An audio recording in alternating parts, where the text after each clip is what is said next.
Assalamualaikum warahmatullahi wabarakatuh. Di sini saya akan melakukan presentasi dengan materi pengukuran produktivitas dengan metode OMEX atau objektivitas metrik dengan studi kasus pada PT Altura Oil and Gas. Sebelum memulai presentasi, izinkan saya memperkenalkan diri terlebih dahulu. Saya Amana Isnaini dengan NIM 14122000161 Program Studi Teknik Industri kelas analisis produktivitas dengan dosen Bu Erni Puspanantasari Putri, STM Ing PhD. Latar belakang pada penelitian ini yaitu PT Altura Oil and Gas merupakan perusahaan nasional yang bergerak di bidang eksplorasi, produksi, dan distribusi minyak dan gas bumi. Seperti banyak perusahaan migas lainnya, Altura menghadapi tantangan dalam mempertahankan produktivitas yang tinggi secara konsisten di seluruh divisi. Oleh karena itu, pengukuran produktivitas menjadi langkah penting dalam mengidentifikasi titik-titik kritis yang mempengaruhi output kerja. Tujuan dari penelitian ini terbagi menjadi 3, yaitu yang pertama, untuk menganalisis tingkat produktivitas operasional PT Altura Oil and Gas dengan menggunakan metode OMEX. Yang kedua, yaitu untuk mengidentifikasi berbagai faktor yang mempengaruhi produktivitas di perusahaan. Yang ketiga, yaitu untuk memberikan rekomendasi strategis yang dapat meningkatkan efisiensi dan efektivitas operasional perusahaan. Nah, di sini terdapat data input dan output dari periode Januari 2024 sampai Februari 2025. Terdapat 4 kategori input dari input 1 sampai input 4 dan juga 1 output. Kemudian setelah didapatkan data output dan input, kita menilai dari nilai performance setiap kriteria dengan rumus output dibagi input. Nah, didapatkan hasil seperti pada tabel di sini. Kemudian setelah melakukan perhitungan sebelumnya, dilakukan perhitungan rata-rata mu dan juga standar deviasi. Setelah didapatkan rata-rata dari periode Januari 2024 sampai Februari 2025, kemudian ditotal dengan nilai 28,16. Kemudian dibagi 14 dan menghasilkan nilai 2,01. Kemudian menghitung standar deviasi. Menghitung standar deviasi dimulai dengan nilai rata-rata dikurangi mu, kemudian dikuadratkan. Maka didapatkan hasil 0,51. Kemudian setelah didapatkan perhitungan ini, dihitung totalnya yaitu 2,76. 2,76 dibagi 14, maka dihasilkan angka 0,20. 0,20 di akar, maka hasilnya 0,44. Perhitungan input 1 ini juga dilakukan terhadap input-input yang lainnya. Input 2, input 3, dan input 4 caranya juga sama seperti input 1. Kemudian dilakukan perhitungan BKA dan BKB untuk setiap kriteria.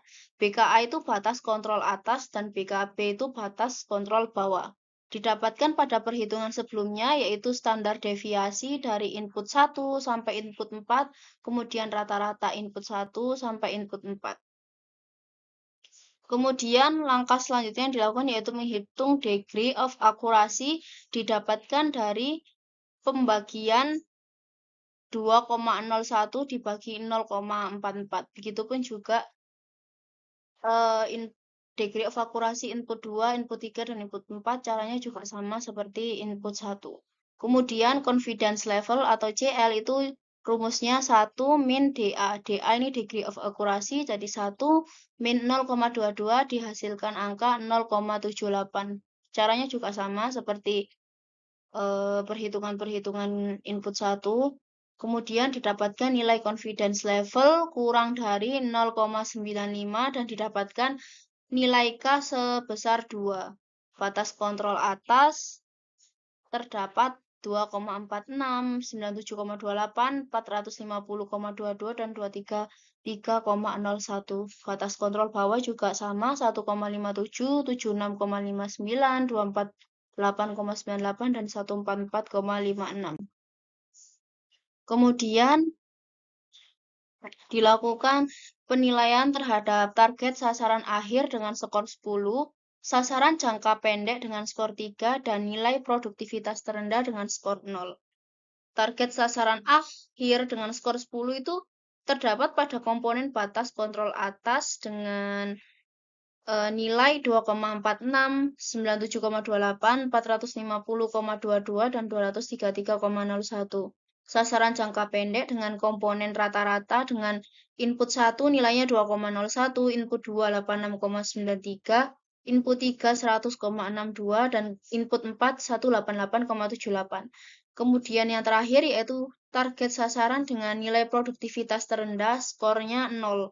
Komponen yang diambil yaitu batas kontrol bawah dengan nilai input 1,57, input 2 76,59, input 3 248,98, input 4 144,56. Kemudian dihitung nilai produktivitas realistis dengan komponen batas kontrol atas, batas kontrol bawah, interval 0 sampai 3 dengan rumus 3 min 0 didapatkan hasil 3. Interval dari 3 sampai 10 dengan rumus 10 min 3 maka didapatkan hasil 7. Input tadi sudah diketahui pada perhitungan sebelumnya. Input 1 memiliki nilai 2,46, batas kontrol bawahnya 1,57. Input 2 batas kontrol atas 97,28. Input 2 dengan batas kontrol bawah 76,59. Input 3 450,22, batas kontrol 248,98. Input 4 233,01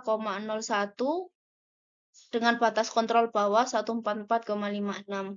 Nah, untuk menghitung interval 0 min 3 ini, caranya yaitu 2,46 dikurangi 1,57 dibagi 3, maka didapatkan hasil 0,30. Begitupun juga dengan interval 3/10, 2,46 dikurangi 1,57 kemudian dibagi 7 maka didapatkan hasil 0,13. Perhitungan ini juga sama, caranya dilakukan terhadap input 2, input 3, dan input 4. Kemudian menentukan nilai bobot kriteria. Pada tahap 1 ini kita akan meletakkan nilai-nilai pada angka 1, 2, 4, 6, atau 8. Terserah milihnya yang mana dengan peletakan seperti ini. Nilai 1 diletakkan secara menyilang terhadap input 1 sampai input 4. Kemudian di sini pada input 1 saya meletakkan 2, pada input 3 4, input 4 6. Ini input 3-nya 2, input 4-nya 4, input 3-nya 6. Kemudian pada tahap 2 didapatkan hasil seperti ini. 1, 2, 4, 6, setengah, 1, 1, seperempat, input 3-nya seperempat, 2, 1, seperenam, input 4-nya seperenam, 4, 6, 1. Kemudian menentukan nilai bobot kriteria. Tahap 3 ini tahap yang terakhir. Setelah tadi diketahui nilainya, semisal 1/2 maka hasilnya 0,5, 1/4 0,25, dan seterusnya. Kemudian setelah diketahui nilai input tersebut, maka dijumlah hasilnya dari input 1 sampai input 4 didapatkan hasil 1,92, 9, 12, 7,42. Kemudian dihitung nilai BKA, batas kontrol atas, rata-rata, batas kontrol bawah, bobot, dan juga interval. Dengan batas kontrol atas input 1 2,46, input 2 97,28, input 3 450,22, input 4 233,01. Dengan average pada input 1 2,01, input 2 86,93, input 3 100,62, input 4 188,78. Dengan batas kontrol bawah pada input 1 1,57, input 2 76,59, input 3 248,98, input 4 144,56. Dengan bobot yang didapatkan sesuai dengan perhitungan-perhitungan sebelumnya, yaitu input 1 0,472, input 2 0,122, input 3 0,115, input 4 0,292. Dengan interval pada 0 sampai 3, input 1 didapatkan nilai sebesar 0,30, input 2 6,89, input 3 67,08, input 4 29,48. Interval 3 sampai interval 10 pada input 1 memiliki nilai sebesar 0,13, input 2 2,95, input 3 28,75, dan yang terakhir input 4 12,64. Kemudian langkah selanjutnya yang harus dilakukan yaitu menghitung tabel penentuan dari skala untuk performance pada periode bulan Januari 2024 sampai Februari 2025. Tetapi yang saya masukkan di slide ini hanya perhitungan untuk performance bulan Januari 2024 sampai Februari 2024. Untuk nilai performance selanjutnya bisa dihitung dengan rumus masing-masing. Yang pertama, pada bulan Januari sudah diketahui pada perhitungan sebelumnya untuk input 1 yaitu 2,73, input 2 91,44, input 3 111,56, dan input 4 159,37. Juga sudah didapatkan perhitungan sebelumnya pada batas kontrol atas dengan nilai input 1 2,46, input 2 97,28, input 3 450,22, input 4 233,01 dengan nilai performance atau skornya itu 0 sampai 10. Nah, perhitungan untuk skor 9 ini didapatkan dari batas kontrol atas 2,46 dikurangi interval tertinggi yaitu interval 3 sampai interval 10 dengan nilai 0,13. Jadi 2,46 dikurangi 0,13 didapatkan hasil 2,33. 2,33 dikurangi 0,13 didapatkan hasil 2,20. Perhitungan ini berlaku sampai skor 4. Kemudian pada skor 3 kita masukkan average dengan rata-rata input 1 2,01, input 2 86,93, input 3 100,62, input 4 188,78. Nah, setelah batas dari average ini kita menghitung nilainya itu pada interval 0 sampai 3. Interval terendah dengan nilai 0,30. Nah, itu didapatkan dari 2,01 dikurangi 0,30, maka dihasilkan nilai 1,72. 1,72 dikurangi 0,30, maka didapatkan 1,42. Begitupun juga dengan input 1, input 2, input 3, dan input 4, perhitungannya sama. Kemudian didapatkan hasil BKB-nya 1,57, 76,59, 248,98, 144,56. Skornya itu didapatkan dari ini 2,73 ini. Dilihat ini mana sekiranya yang paling mendekati dari nilai 2,73. Karena batas kontrol atas saya hanya 2,46, sedangkan nilai rata-rata yang dibutuhkan 2,73, maka tetap masukin aja skor 10.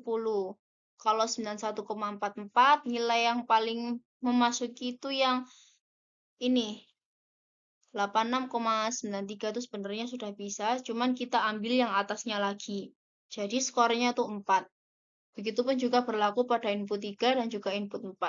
Maka didapatkan value yaitu skor dikali dengan bobot. Skornya 10, bobotnya 0,472. Maka didapatkan input 1 value-nya 4,72. Input 2 juga sama, 4 dikali 0,122 didapatkan hasil 0,49 dan segitupun seterusnya. Dengan total value yaitu 4,72 ditambah 0,49 ditambah 0,46 ditambah 0,29. Kemudian masih sama caranya juga tabel penentuan dari skala untuk performance bulan Februari 2024. Caranya sama seperti bulan Januari 2024 yang slide sebelumnya. Dihitung inputnya rata-rata, BKA-nya, terus average, BKB, terus performance score dari 0 sampai 10, ditentukan juga skornya, value, dan didapatkan total value-nya sebesar 2. Kemudian setelah dihitung periode 1 sampai periode 4 bulan Januari 2024 sampai bulan Februari 2025, maka didapatkan tabel pencapaian kerja senilai seperti ini, seperti yang dijelaskan pada tabel ini. Kemudian setelah menghitung tabel pencapaian kerja, langkah selanjutnya yaitu pembuatan grafik pencapaian kerja. Nah, bisa dilihat pada grafik di samping. Berdasarkan grafik di samping itu terjadi penurunan kinerja, tetapi kemudian meningkat lagi. Data yang dihasilkan yaitu pada bulan Februari ke Maret, terus Mei ke Juni, Juli ke Agustus, November ke Desember. Untuk selanjutnya akan dihitung indeks produktivitas pada bulan-bulan tersebut. Indeks produktivitas total. Yang dibutuhkan untuk perhitungan indeks produktivitas total yaitu indikator performansi saat ini, indikator performansi periode sebelumnya, indikator produktivitas, dan juga performance indikator. Yang pertama yaitu pada bulan Maret dan bulan Februari dengan nilai 8,7 dan juga 2. Nah, untuk menghitung indeks produktivitas yaitu caranya 8,72 dikurangi 2 dibagi 2. Maka indeks produktivitas yang didapatkan pada bulan Maretnya itu 3,19. Begitupun juga pada bulan Agustus dan Juli dan juga Desember dan juga November. Setelah dihitung indeks produktivitas berdasarkan tabel yang diketahui, itu nilai yang bisa didapatkan yaitu bulan Maret sebesar 3,19, bulan Agustus 2,49, dan bulan Desember 0,93. Berdasarkan analisis pada pengukuran produktivitas di PT Altura Oil and Gas menggunakan metode OMEX atau Objective Matrix, hasil analisis menunjukkan bahwa indeks produktivitas total bulan Maret sebesar 3,19, nilai indeks produktivitas bulan Agustus sebesar 2,49, dan nilai indeks produktivitas bulan Desember sebesar 0,93. Hal ini menunjukkan adanya fluktuasi yang signifikan dalam produktivitas yang mungkin disebabkan oleh faktor eksternal seperti permintaan pasar atau masalah internal dalam proses produksi. Meskipun ada penurunan di beberapa bulan, secara keseluruhan itu perusahaan mampu mempertahankan tingkat produktivitas yang baik. Saran yang bisa diambil pada penelitian ini yaitu yang pertama yaitu pengoptimalan pemanfaatan tenaga kerja dan juga energi. Dengan cara peningkatan efisiensi tenaga kerja dan penghematan energi yang bisa berdampak besar pada produktivitas. Yang kedua yaitu penyusunan SOP dan sistem pelatihan yang jelas bagi operator untuk mengatasi masalah faktor manusia dalam produktivitas. Nah, sekian presentasi dari saya mengenai pengukuran produktivitas dengan metode OMEX atau Objective Matrix. Kurang lebihnya mohon dimaafkan. Wassalamualaikum warahmatullahi wabarakatuh.